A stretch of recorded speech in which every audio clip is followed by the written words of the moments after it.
네, 하반기 주목해볼 세 번째 이슈는 경기 방어입니다. 올 들어 수시로 변화하고 있는 금리 인하 전망, 이달 초 증시 폭락 등을 겪으며 투자자들의 피로감이 커지고 있습니다.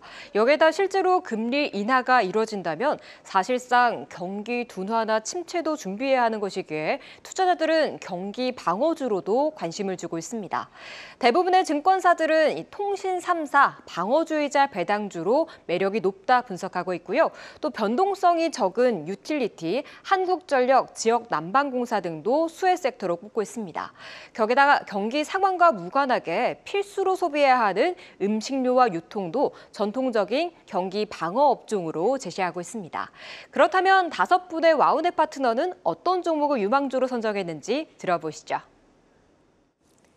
네, 세 번째 주요 이슈는 경기 침체 리스크, 침체를 대비할 수 있는 종목 또 5종목을 또 꼽아봤습니다. 자, 지금 또 이 주제를 또 통해서 과연 5분께서는 어떤 종목을 꼽아주셨는지 화면을 통해 만나보도록 할까요? 자, LX 인터내셔널, BGF 리테일, SK텔레콤, 코웨이 그리고 KTNG까지 역시 경기 방어 성격의 종목들이 꽤 많습니다.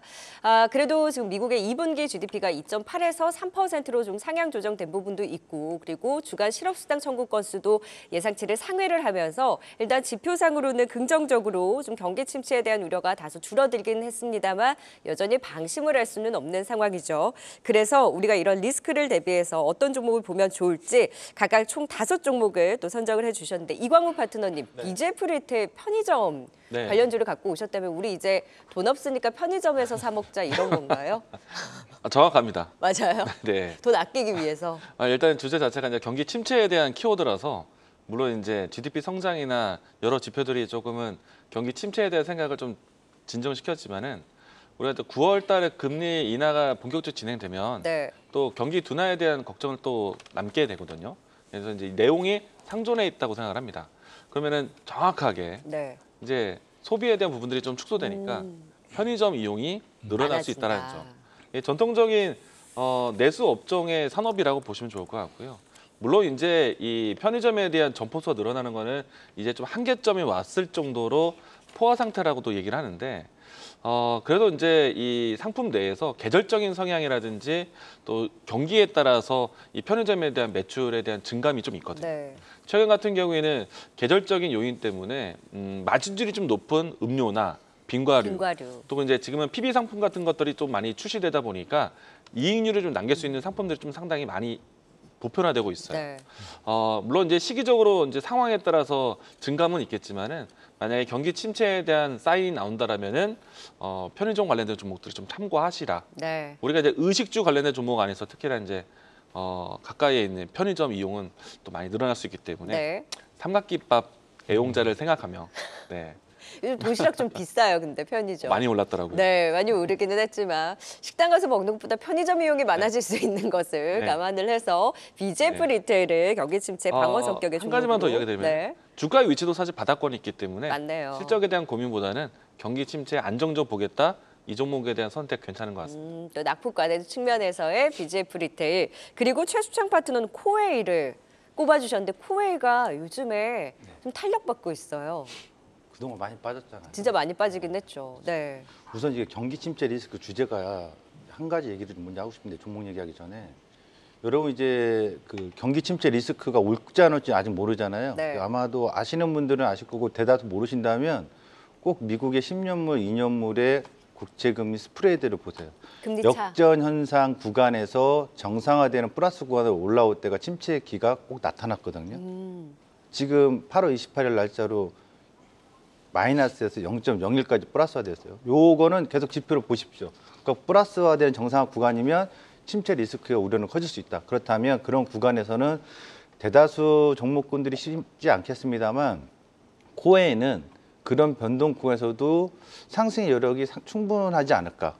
포인트는 첫 번째는 굉장히 저평가되어 있다. 왜냐하면 최근 코로나 때도 실적이 증가한 기업입니다.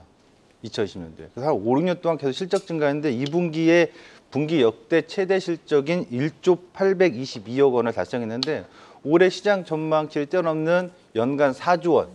그러니까 처음이거든요. 연간 4조 원 달성할 가능성을 시장에서 전망을 보여주고 있다라는 점. 그만큼 실적 호조가 보여지는데 코웨이가 얼음 정수기 판매가 상당합니다. 네.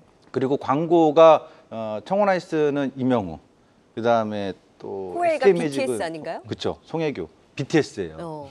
근데 이게 왜 BTS를 했을까? 넷마블하고의 최대 이제 주주가 어. 넷마블 바뀌면서 그런 전략적인 것도 있습니다만 지금 해외 부업인이 한 8개가 있어요. 미국, 태국, 말레이시아 등 유럽에도 있습니다. 근데 말레이시아에서 시장 점유율 1등, 태국에서 가파른 성장세. 지금 1,060만 계정인데 1,000만 계정이 넘어가면서 해외에서 나오는 성장률이 2018년도, 19년도에 100만 계정이 안 됐거든요. 최근에 360만 계정이에요. 가파른 성장세죠. 그러니까 해외에서의 가파른 성장세, 국내 탄탄한 독보적인 시장 점유율, 거기다가 최근에 렌탈 사업까지. 안마의자죠. 네. 이런 부분에 있어서 실적이 계속해서 긍정적으로 반영된다는 건데 중요한 건 실적이 나빠질 수 있는 거 아니냐. 경기 안 좋아지면. 여러분 경기가 안 좋아지면 학원이라든가 어떤 예체능 쪽에서는 소비를 가계 소비가 줄일 수 있는데 집에 정수기 빼 이러진 않거든요. 네. 네. 그런 점에 있어서 지금 본다면 탄탄한 계정을 확보한 상태에서 해외 성장까지 실적 호조, 실적이 또 영업이익률 20%대 육박하는데 지금 시총이 5조밖에 안 돼요. 저평가. 아니 매출이 4조 원대고 영업이익이 20% 육박하는데 배당까지 주는데 시가총액 5조다? 굉장히 저평가되는 거죠. 일단 시총 한 8조까지는 가야 되지 않나? 네. 긴 호흡에서 오. 본다면 그렇게 좀 보여집니다. 그래서 코웨이를 꼽아주셨고요. 짧게 다 경기 침체에 대한 뭔가 이렇게 방어에 대한 성격인데 신학수 파트너님 LX 인터내셔널을 꼽으셨다면 여기 좀 경기랑 밀접하지 않아요? 그렇지 않습니다. 네. 밀접한 부분도 있는데요. 경기 방어에 대한 부분에서 실적이 잘 나오고 탄탄한 부분에서 움직인다라고 한다면 LX 인터내셔널도 관련되어 있는 부분이다라고 얘기할 수 있어요. 최근에 해상우님 강세 보이는 거 아시죠?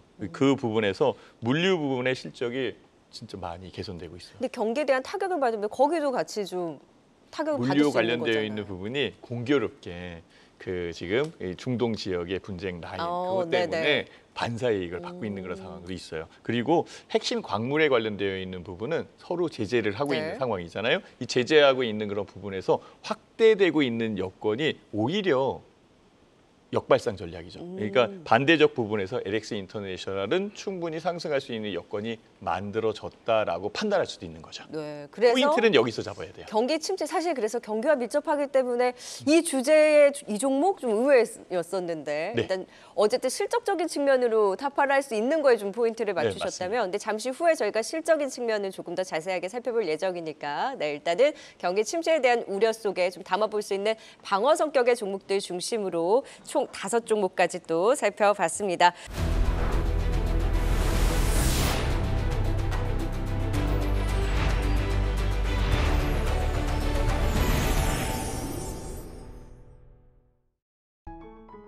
계속해서 다양한 경제 이슈를 알고 싶다면 구독과 좋아요, 알림 설정 부탁드립니다. AI 캐스터 권미정이었습니다.